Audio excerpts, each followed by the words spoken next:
জুনৰ পৰাহে মোৰ অনলাইন কাটিং ক্লাছটো আৰম্ভ হ'ব, ব্লাউজ কাটিং ক্লাছটো। কাৰণ 10 তাৰিখৰ পৰা মই কৈছিলোঁ, মানে কালিৰ পৰা, কিন্তু মোৰ গা অকণমান বেয়া হৈ গ'ল, মানে জ্বৰ হ'ল আৰু মানে তেনেকৈ আৰু সেইবাবে মই 12 তাৰিখৰ পৰা আৰম্ভ কৰিম। আৰু কেইটামান ছিট খালী আছে, যিহেতুকে মই এটা বেটছত বহুত বেছিও নাৰাখোঁ, বহুতখিনি ষ্টুডেণ্ট ইতিমধ্যে জইন হৈছে আৰু কেইগৰাকীমান ল'ব পৰা যাব, ধৰি লওক 5-6 গৰাকীমান। গতিকে যদিহে কোনোবাই শিকিব বিচাৰে তেতিয়াহ'লে আপোনালোকে মোক কণ্টেক্ট কৰিব পাৰে। ওপৰত মই লিংকটো দি দিছোঁ, লিংকটোতো ক্লিক কৰি জইন হ'ব পাৰে আৰু মই হোৱাটছআপ নাম্বাৰটো দিছোঁ, হোৱাটছআপতো মেছেজ কৰিব পাৰিব বা কিবা জানিব বিচাৰিলে কল কৰিব পাৰিব। ফিজ 2000, ফিজ হৈছে 2000 টকা। দুমহীয়া কোৰ্চ হয়, যদিও দুমহীয়া বুলি কোৱা হৈছে। 3 মাহো লাগে, 2.5 মাহো লাগিব, কাৰণ যিহেতু প্ৰেক্টিচৰ বাবে সময় দিয়া হয়। আৰু বহুতে সোধে টাইমিংটো কেনেকুৱা। আপোনালোক যেতিয়া আজৰি হয় তেতিয়াই ক্লাছটো কৰিব পাৰিব নিশ্চিন্ত মনে। আৰু লগতে ডিজাইন মোৰ ফালৰ পৰা 6-7টামান ডিজাইন মই শিকাম, আৰু তাৰ উপৰি যদি আপোনালোকে এটা দুটা নিজাকৈ শিকিব বিচাৰে সেইটো শিকাই দিয়া হ'ব। প্ৰত্যেকটো চাইজ শিকোৱা হ'ব, সেইখিনিয়ে কথা। আৰু যদি তাৰ উপৰিও কিবা জানিব বিচাৰে আপোনালোকে জানিব পাৰিব। এনে যাতে কোনেও জইন নহয়, কাৰণ এনে জইন হ'লে মোৰ অকণমান অসুবিধা হৈ যায় সময়ত নিশিকিলে। গতিকে ইতিমধ্যে হৈছে, কৈছোৱে বহুতখিনি ষ্টুডেণ্ট জইন হৈছে। কালিৰ পৰা ক্লাছ কৰিলেতো মই আচলতে আজি ভিডিঅ'টো পোষ্ট নকৰিলোহেঁতেন, আৰু বহুতে যিহেতু ইনবক্সতো মেছেজ কৰি সুধি আছে, গতিকে মই ভিডিঅ' মাধ্যমেৰে জনাই দিলোঁ 12 তাৰিখৰ পৰা আৰম্ভ হ'ব। গতিকে কোনোবা যদি শিকিব বিচাৰে আপোনালোকে আজি আৰু কালিৰ ভিতৰত কণ্টেক্ট কৰিব পাৰিব। 11 তাৰিখে মই ৰেজিষ্ট্ৰেশ্যন কৰিম, আৰু ৰেজিষ্ট্ৰেশ্যনৰ সময়তে মই ফিজটো ল'ম, আৰু চাৰ্টিফিকেট দিয়া হ'ব মানে শিকা হোৱাৰ পিছত। সেইখিনিয়ে। আপোনালোকে যদি শিকিব বিচাৰে মোক যোগাযোগ কৰিব পাৰে, কিন্তু আৰম্ভ হোৱাৰ পিছত আৰু জইন কৰোৱা নহ'ব, কাৰণ বাকীখিনি আগবাঢ়ি গ'লে মাজতে জইন কৰাবলৈ অসুবিধা হয়। এটাই উদ্দেশ্য, যাতে যিসকলে বাহিৰত গৈ শিকিব নোৱাৰে আৰু ব্লাউজটো বা কাটিংটো শিকাৰ এটা ইচ্ছা থাকে, তেওঁলোকে যাতে ঘৰৰ পৰাই শিকিব পাৰে, সেই উদ্দেশ্যটোৰে আচলতে কাটিঙৰ ক্লাছটো আৰম্ভ কৰিছিলোঁ।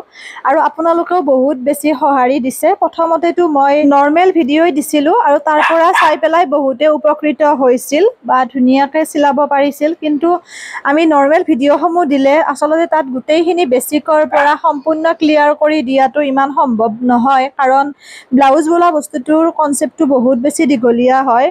যদিও আচলতে অকণমান দেখাত ইজি যেন লাগে, কিন্তু কিছুমান সৰু সৰু ভুলৰ বাবে কিছুমান সমস্যা হয়। যেনে ধৰি লওক কাৰোবাৰ কাণখন নামি অহা সমস্যাটো, বা কাৰোবাৰ ধৰি লওক কটৰীটো উঠি যোৱা সমস্যাটো। গতিকে বিভিন্ন ধৰণৰ সৰু সৰু সমস্যা হয়, সেইসমূহ আচলতে নৰ্মেল ভিডিঅ'ৰ দ্বাৰা গোটেইখিনি ক্লিয়াৰ কৰি দিয়াটো ইজি নহয়, আৰু ভিডিঅ'টো বহুত বেছি দীঘলীয়া হৈ যায়। আৰু ইমান দীঘল ভিডিঅ' এটা পোষ্ট হওঁতেও বহুতখিনি সময় লাগে। তাৰপিছত কাটিঙৰ ক্লাছ আৰম্ভ কৰিছিলোঁ, এইটো 12 নম্বৰ বেটছ হয়। আগৰ পৰা বহুকেইটা বেটছ মই কৰিলোঁ, আৰু তেনেকৈ ধৰি লওক সকলোখিনিয়ে পাৰিছে প্ৰায়খিনিয়ে। আৰু আপোনাৰ কিছুমান ধৰি লওক যিসকলে নেকি মেচিনো আগতে লোৱা নাছিল, তেওঁলোকে মেচিন নতুনকৈ লৈ পেলাই কাটিং শিকি পেলাই নিজৰ লগতে আনৰো অৰ্ডাৰ লৈ চিলাই আছে। খুব ভাল লাগে, সেইখিনিতে আচলতে সাৰ্থক হোৱা যেন অনুভৱ হয় ভিডিঅ' বনোৱা বা কাটিঙৰ ক্লাছৰ। সেইটোৱে। আগলৈও আপোনালোকে আশীৰ্বাদ কৰিব, মৰম দিব। আপোনালোকৰ হয়তো মৰম অবিহনে এইখিনি মই নোৱাৰিলোহেঁতেন। আপোনালোকেও বুজিব লাগিব মোৰ কথাখিনি ক্লাছৰ মাজত, ময়ো বুজিব লাগিব, কাৰণ সুবিধা অসুবিধা থাকেই মানুহৰ। যদি কেতিয়াবা আপোনালোকৰ কিবা অসুবিধাৰ বাবে ক্লাছটো কণ্টিনিউ কৰিব নোৱাৰা হৈ যায়, তেতিয়াহ'লে মই আপোনালোকক পুনৰ নতুন বেটছত জইন কৰাই দিম। তাত মোক ফিজ দিব নালাগে, আৰু কাৰণ মানুহৰ সমস্যা থাকে মাজতে বিভিন্ন, সেইটো কথা। আৰু ময়ো যিহেতুকে ব্যস্ত থাকোঁ ঘৰৰ বিভিন্ন কামত, সম্পূৰ্ণ কামখিনি কৰিব লাগে ঘৰখনৰ। তাৰোপৰি offline cutting class, online cutting class, tuition এইবোৰো আছে। ভাল লাগে নিজক ব্যস্ত ৰাখি, বুজাবুজিৰ মাজেৰে গৈ আছোঁ। আৰু মাজতে প্ৰেক্টিচৰ বাবে সময় দিয়া হয়, কাৰণ প্ৰেক্টিচ নকৰিলে যিহেতুকে কাটিংটো সম্পূৰ্ণকৈ কোনেও নোৱাৰিব বা সঠিক নহ'ব। এটা ব্লাউজ এবাৰ চিলালেই যে পাৰফেক্ট হ'ব লাগিব তেনেকুৱা কথা নহয়। যিমানে চিলাই গৈ থাকিব সিমানে পাৰফেক্ট হৈ গৈ থাকিব, সেই কথাটো সকলোৱে বুজি পাব লাগিব। তেনেকুৱা আৰু কথাখিনি।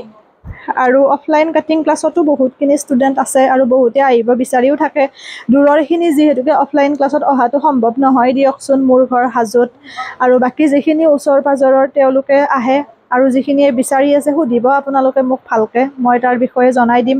আৰু যদি অকণমান বৰ বেছি দূৰৰ নহয়, তেওঁলোকে অনলাইনত জইন হৈ পেলাইও যদি কিবা খোকোজা থাকে মাজে মাজে এদিন দুদিন অফলাইনত আহিব পাৰিব, সেইখিনি সুবিধাও আছে।